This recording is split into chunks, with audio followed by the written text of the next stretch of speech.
ଆଜ୍ଞା ଆପଣଙ୍କ ପ୍ରଚେଷ୍ଟାରେ ଆଜି ମନ୍ଦିରଟି କେବେଠାରୁ ଏ ପ୍ରୟାସ ଥିଲା ଏବଂ କଣ କହିବେ ଆପଣ? ମୋ ପ୍ରଚେଷ୍ଟା ନୁହଁ, ଏ ସାମୂହିକ ଭାବେ ଜମଳ ଗଦାର ସମସ୍ତ ଗ୍ରାମବାସୀ ଗାଁର ଯିଏ କମିଟି ବି ଅଛନ୍ତି, ସଭାପତି ସମ୍ପାଦକଠୁ ଆରମ୍ଭ କରି ସମସ୍ତ କମିଟି ଏବଂ ଗ୍ରାମବାସୀ ଯୋଉମାନଙ୍କର ଯଥେଷ୍ଟ ଉଦ୍ୟମ ଏଥିରେ ରହିଥିଲା ଏବଂ ମୋ ବିଧାୟକ ସମୟରେ ମଧ୍ୟ ମୁଁ ଏ ମନ୍ଦିର ପାଇଁ ମଧ୍ୟ ପ୍ରାୟ 9 ଲକ୍ଷ ଟଙ୍କା ମଧ୍ୟ ମଞ୍ଜୁର କରିଥିଲି।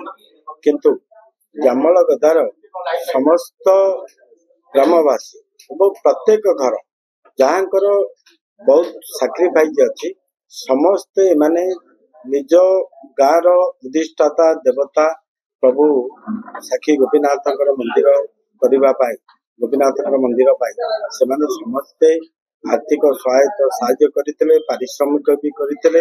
ଆଜି ବି ଦେଖୁଥିବେ ଗାଁର ସମସ୍ତ ଗୁରୁଜନ ମାନଙ୍କଠୁ ଆରମ୍ଭ କରି ଯୁବକଠୁ ଆରମ୍ଭ କରି ସମସ୍ତ ମହିଳା ମାନେ ଭଉଣୀ ମାନେ ସମସ୍ତେ ଆଜି ଏ ପବିତ୍ର କାର୍ଯ୍ୟକ୍ରମରେ ସାମିଲ ହେଇଛନ୍ତି ଏବଂ ତାଙ୍କର ଆଜି ଏ କାର୍ଯ୍ୟକ୍ରମ ନିଶ୍ଚିତ ରୂପେ ଏକ ସମିତିଙ୍କ ଭିତରେ ଗୋଟିଏ କଥା ସ୍ପଷ୍ଟ ହେଉଛି, ସମିତିଙ୍କ ଭିତରେ ଏକ ମହତ୍ଵ ଭାଇଚାରାପଣ ରହିଛି। ଆପଣ ପରିଚୟ ରଖନ୍ତୁ। ମୋ ନା ନିତ୍ୟାନନ୍ଦ ବରାଳ, ଜାମଳଗଦା। ଆଜି ଗୋଟେ ଆପଣଙ୍କ ଅଞ୍ଚଳରେ ଗୋଟେ ଆଧ୍ୟାତ୍ମିକ ପରିବେଶ ସୃଷ୍ଟି ହେଇଛି, ମନ୍ଦିର ବିଗ୍ରହ। ଜୟ ଗୋପୀନାଥ ଦେବାୟ ନମ। ଓಂ ନୀଳାଦ୍ରୌ ଶଙ୍ଖ मध्ये ଶତଦଳ କମଳେ ରତ୍ନ ସିଂହାସନସ୍ତଂ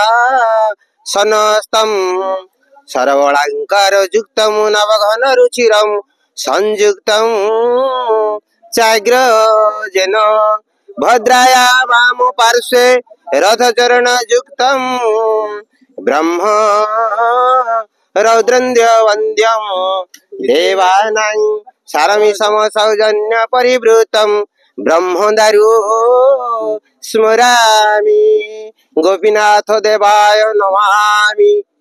আজি এক পবিত্র মুহূর্ত অবসରରେ ଆମ ଜାମଳଗଦା ଆନନ୍ଦିତ ପ୍ରଫୁଲ୍ଲିତ, ସମସ୍ତଙ୍କ ମନ ଚଳଚଞ୍ଚଳ।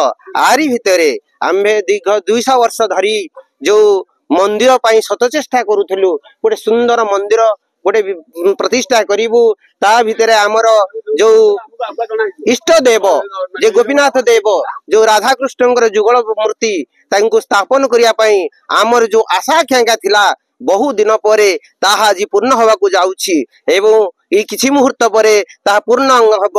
ସେଇ ଅବସରରେ ଆମେ ସମସ୍ତେ ଆନନ୍ଦିତ ପ୍ରଫୁଲ୍ଲିତ, ସମସ୍ତଙ୍କ ମନ ଏକ ପ୍ରାଣ ଏକ ଧ୍ୟାନରେ ରହି ଆମେ ସମସ୍ତେ ଗାଁକୁ ଆଗେଇ ନେବା ପାଇଁ ଚାହୁଁଛୁ। ସେଇ ଇଷ୍ଟ ଦେବଙ୍କର ଇଚ୍ଛା, ତାଙ୍କରି ବିଶ୍ୱାସ, ତାଙ୍କରି ଭରସାରେ ଏତେ ବଡ଼ ମନ୍ଦିର, ଏତେ ବଡ଼ ପ୍ରାଙ୍ଗଣକୁ ଆମେ ଶତ ଚେଷ୍ଟା କରି ମାଗି ଭିକ୍ଷା କରି ଯତ୍ କିଞ୍ଚିତ ଯାହାର ଯାହା ଦାନ ଲଗେଇ ତାକୁ ଏଡେ ବଡ଼ ପ୍ରାସାଦକୁ ଛିଡ଼ା କରିଛୁ। ଆପଣ ମାନଙ୍କର ସହଯୋଗ, ଏଇ ମିଡିଆ ଭାଇ ମାନଙ୍କୁ ମୁଁ ଧନ୍ୟବାଦ ଦେବି। ସେ ଯାଇ ଆଜି ଆସିକିରି ଆମ ଏଇ ଜାମଳଗଦାରେ ଉପସ୍ଥିତ ହେଇଛନ୍ତି ଏବଂ ପୂର୍ବତନ ବିଧାୟକ ଉମାକାନ୍ତ ସାନ୍ତରା ମଧ୍ୟ ଆଜି ଉପସ୍ଥିତ ଅଛନ୍ତି।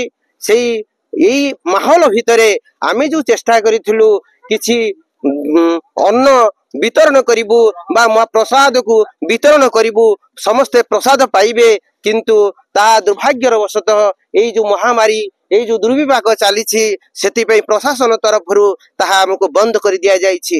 ପ୍ରଶାସନ ପାଖରେ ଆମର ବିନତି ରହିଛି ଯେ ଆମେ କିଛି ଅନ୍ତତଃ ଗ୍ରାମବାସୀ ଏକତ୍ରିତ ହେଇ ମୁଖ୍ୟତଃ ପ୍ରାୟ 200 ରୁ 250 ମିଲ୍ ଆମେ ଖାଇବା ପାଇଁ ତାଙ୍କ ପାଖରେ ବିନତି ରଖିଛୁ।